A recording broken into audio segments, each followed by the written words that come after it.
بسم الله وكفى والصلاة والسلام على الحبيب المصطفى. اللهم صل وسلم وبارك على سيدنا محمد عليه أفضل الصلاة وأزكى التسليم. مساء الخير عليكم حبيباتي، مرحبا بكم معايا في مطبخ أم واتق على بركة الله. أول شيء جمعة مباركة طيبة للجميع إن شاء الله، تقبل الله منا ومنكم سائر الأعمال والنية يا رب العالمين. راح نبارطاجي معكم هذا خبز الطاكوس او خبز التورتيلا على طريقتي الخاصه، يعني طريقه جد سهله. راح نطيبه لكم بطريقتين. اللي عندها لابانينوز طيب فلابانينوز عفوا، واللي ما عندهاش بانينوز طيب في الطاجين عادي. صدقوني تاع الطاجين تجيب بزاف بنينه كيما راكم تشوفوا. كنت قدمتها بهذه الطريقه هكا باش نعطيكم فكره المبتدئات اللي يعني يحسوا في الكوزينه، ما يعرفوش التقديمات، ما يعرفوش كيفاش يقدموا الوصفات هكا بابها حله. اعطيكم فكره صغيره هكا فقط. كيما راكم تشوفوا النتيجه اللي تحصلت عليها، خبز التورتيلا رائع ما شاء الله، يجي بنين، يجي طري، يجي خفيف، يجي هشيش، واحسن بكثير من تاع المحلات. يعني ماذا بكم دائما نسيو نقصوا الحاجات تاع برا. يعني سوختو خبز التورتيلا راهو سهل بالبزاف، توجدوه في وقفه. اول حاجه عندي انا كان عندي البرد بزاف، كان نهار بارد، درت مغرفه تاع الخميره تاع الخبز مع مغرفه تاع السكر، وراح نضيف عليهم كاس تاع الماء يكون دافي اكيد، ونخلط بهذه الطريقه. ثم اذا كنا في الصيف واذا كان عندكم الجو سخون ما ديروش مغرفه، ديروا نص مغرفه فقط. شوفوا بعد ما تفاعلت معايا هذيك الخميره مع الماء الدافي مع السكر كما راكم تشوفوا، ضفت عليهم 5 ملاعق كبار تاع الزيت. هنايا راح نعطيكم المقادير تاع تقريبا 10 خبيزات هكذا كيكونوا صغار، لكن انا حبيت نضاعف المكونات.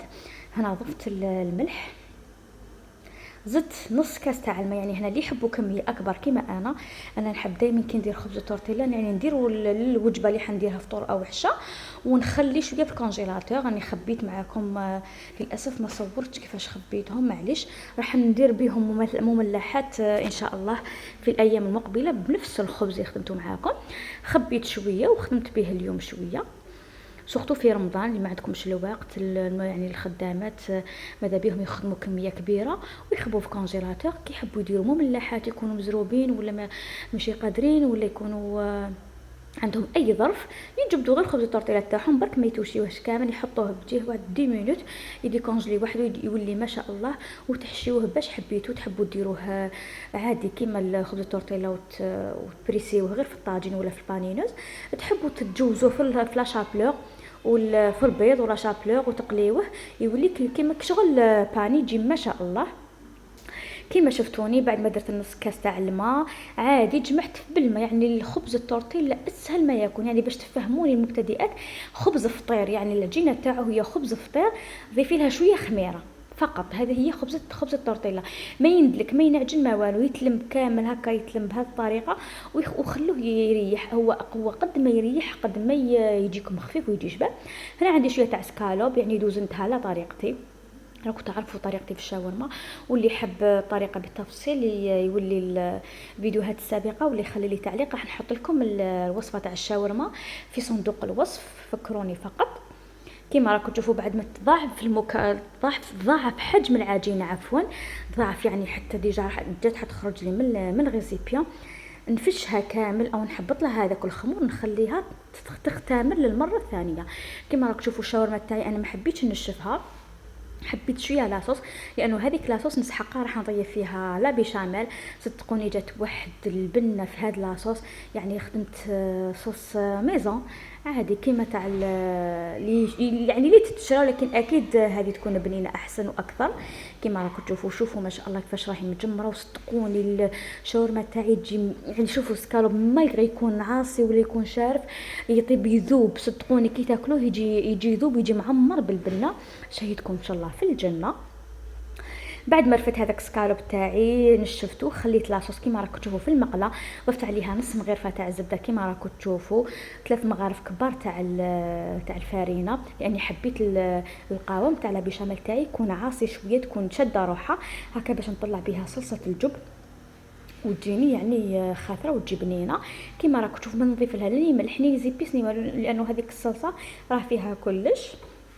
نحمصها بهذه الطريقه عادي في المقله اللي درت فيها سكالوب، ونفرغ الحليب يعني حبه حبه، ما نفرغوهش دفعه واحده، نفرغو شويه ونسي نحل كامل هذيك العجينه تاعي بهذه الطريقه، غير بظهر المغرفه ولا تحبوا بالفوي اليدوي كيما راكم تشوفوا. حلوه مليح هكا وضيفوا يعني لا بيشاميل تحب بزاف الحليب. تقريبا دات لي اكثر من نصف لتر حتى تحصلت على هذا القوام. يعني انا ماشي نحوس على هذا القوام، نحوس على قوام يكون مشدود اكثر، نخليها ابتي فور يعني نخلط فيها حتى تنشفلو نتحصل على هذا القوام. شوفوا كيفاش راهي شاده روحها، نرفتها كيما راهي، حطيتها بردت لي شويه غير في يعني في الكوزينه بردت لي شويه هذوك الوراقي تاع الزعتره. بعد ما تبرد لي شويه نديرها في الكونجيلاتور لانني حبيتها لازم تكون بارده مليح هكا باش تطلع معكم بصلصه الجبن مليح. كيما راكم تشوفوا العجينه بعد ما اختمرت لي المره الثانيه انا ما كانش عندي الوقت. نتوما اذا قدرتوا تخمروها حتى 3 فوا معليش، قطعوها على حسب الحجم اللي تحبوه، لو عفوا ماشي على حسب الحجم اللي تحبوه، على حسب الطاجين اللي عندكم.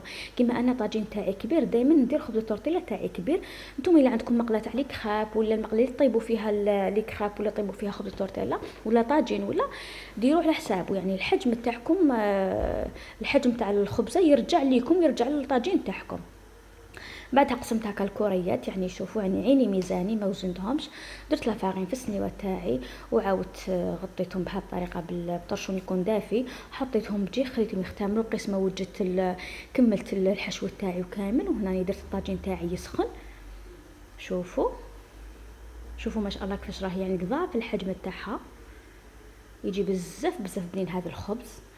اللي عندهم فريغو ننصحكم تحضروا كميه منه وتحطوه في الكونجيلاتور هكا في رمضان تلقاوه كي الحسنه، يعني بزاف يجي بنين. تقدروا تحشوا غير حبتين، يعني الناس اللي ما ياكلوش بزاف يحشوا حبتين، يعني يحشوهم مليح بحاجه صحيه تقدر ترفد الانسان. وهذوك الحبتين ما تحطوهمش هكذا كطوال، تقطعوهم دي مخصو طوال كيما البوراك ولا يعني تعتبر اي كيما المملحات. نحشي غير حبتين، نجبد غير زوج نبريسيهم. تقدروا ما تجبدوش كامل بانينوز غير في الطاجين تاعكم تاع الحديد العادي، تبريسيوهم وتقطعوهم هكا دي مخصو ولا مثلثات وتزينوهم بشويه تاع الزيتون وشويه تاع المايونيز وتحطوهم في طبق التقديم. راح يعطيوكم نتيجه ما شاء الله، وراح يهنيوكم من اللي صالي. يعني نحبوا حنايا الامهات دائما نبدلوا في لي صالي، دي فوا بوراك، دي فوا كيما انا نحب ندير بوراك، نحب ندير كرواسون صالي، نحب ندير خبز الشاورما، نحب ندير لي زامبرغر يكونوا ميني. يعني في رمضان ما نحبوهمش كبار بزاف، نحب كل حاجه نديرها صغيره هكا اللي ياكل حبيبه يكملها.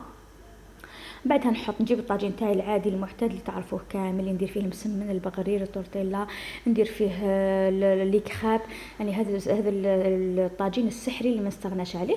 نحط الخبزه تاعي بهذه الطريقه في الطاجين بهذه الطريقه. كي نشوفوا ضلي كامل هذوك النبابل نقلب نرفد العجينه تاعي، راني نصور بيد ونوريكم ونخدم بيد. شوفوا نقلب بهذه الطريقه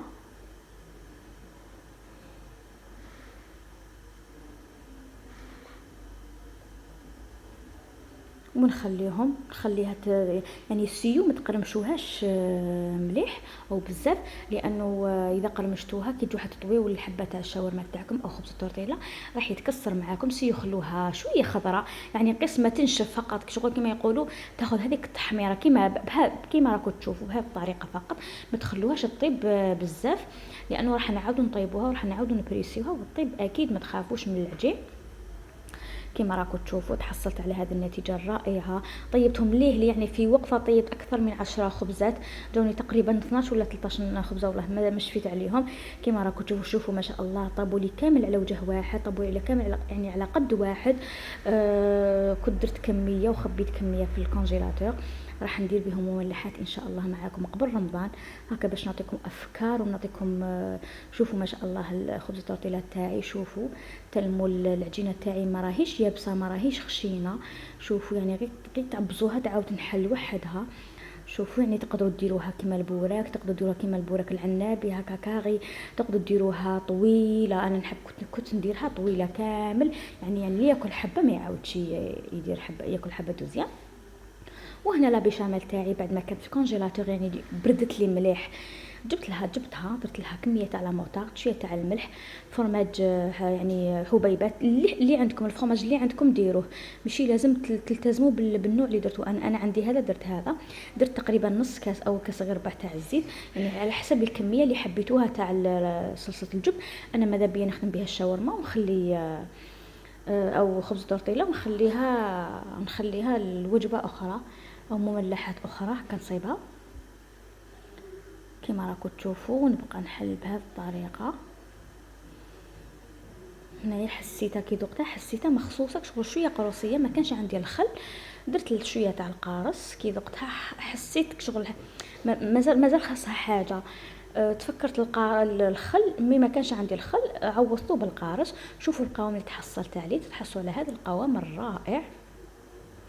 وهنا راح نحشي معكم حبيبه ولا زوج هكا باش تدوا فكره. شوفوا هذيك الصلصه شحال يعني تبان مشدوده، القوام تاعها هايل وجات بزاف بنينه صدقوني، ان شاء الله تجربوها.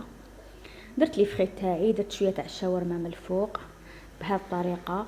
تقدروا ديروا بصل طوماطيش، تقدروا ديروا لي سالاد اللي حبيتوهم، يعني على حسب العائله، يعني العائله تاعكم اللي يحبوا لي سالاد ديروا لهم لي سالاد. انا العائله تاعي يحبوه بهذه الطريقه. يعني دي فوا ندير تاع الشلاضه ايضا يعجبني، لكن اليوم حبيته هكا سامبل. كما راكم تشوفوا هنا راني نبريسي يعني وحده درت في البانينوز بهذه الطريقه، والاخرى راني نبريسي فيها في الطاجين. شوفوا الطاجين عادي، طاجين تاع بكري هذاك تاع الحديد. شوفوا تحطوا الحبيبه في الوسط وتبريسيوها يعني بالبراس، اللي ما عندهاش براس ولا حاجه ثقيله بالمهراز، اللي ما عندكش حاجه ثقيله كامل. شوفي كاش حبه تاع بريك تكون صغيره وغلفيها بالبابي الومنيوم ولا بابي كويسون وبريسي بها عادي، تتحصلوا على هذه النتيجه الرائعه، نتيجه راقيه. ان شاء الله تعجبكم الوصفه تاع نهار اليوم، ان شاء الله تجربوها مع وليداتكم. جربوها اليوم، راهو نهار بارد، راهو كما يقولوا العائله كامله يملموا ما تاكلوهم بالصحه والهنا، تقدروا تحضروه من وجبه العشاء. شهيتكم ان شاء الله في الجنه. كما راكم تشوفوا قدمتهم بهذه الطريقه، يعني طريقه جد سهله، طريقه بسيطه. تقدروا كما قلت لكم في رمضان تحشيو غير زوج حبيبات وتقطعوهم هكا مثلثات ولا مستطيل ولا كما حبيتوا على حسب العائله تاعكم. ولا كنتوا عائله صغيره تقدروا تحشيو حبه واحده فقط. نعرفوا بزاف باللي في رمضان ما نقدروش ناكلوا كميه كبيره، يعني ناكلوا من كل حاجه ناكلوا شويه. شوفوا ما شاء الله، يعني ميم لابانينوز وتحمر ما شاء الله.